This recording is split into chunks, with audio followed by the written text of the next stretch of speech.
up heavy on their spiritual chest, what we want you to do is to take the grateful fruit and the fruit of celebration. And that is at the end of your day, throughout the course of your day, you're looking for something to be grateful for, because gratitude is really the beginning of real prayer. When you become grateful, you begin to see the world not through the glass darkly, you begin to see the world as it really is. And then the Spirit of the living God, the universal presence, begins to pour forth through you things to be grateful for. I read about an individual that at the end of the day would pop open his trunk of his car, and in the back of the trunk would be a cooler with champagne and glasses. And whoever he was with at the end of the day, he would pop open the champagne, take open the glasses, and they would celebrate something. They would celebrate something that had happened during the course of the day. So at the end of the day, they hung out in the vibration of celebration.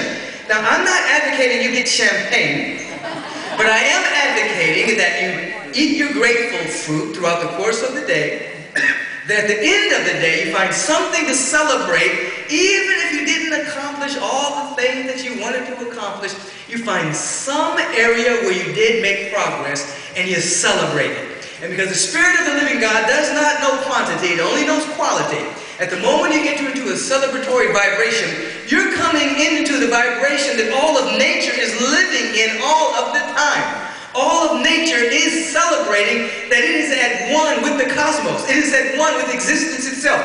It is at one with the fundamental order of harmony and beauty and love. Humanity has the ability to cut itself off from the celebration by placing its attention on the things that haven't gotten done, on the things that aren't working, on the things that went wrong that particular day. We can cut ourselves off from the celebratory moment and then find ourselves flailing, praying to a reluctant deity outside of ourselves to come down and help us handle things as a kind of a parasitical prayer. You know, God, give me something, please. Parasites.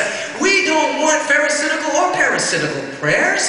We are moving into the prayerful vibration of celebrating that which has already been given us, the miracle of life, every single moment of our life. And when our consciousness is expanding from in that particular domain, we begin to discover more and more things to be grateful for and more things to celebrate. At the end of your day, find something to celebrate, and then that quality of consciousness will take you over, and you will be in tune with all of nature that's in celebration for simply being.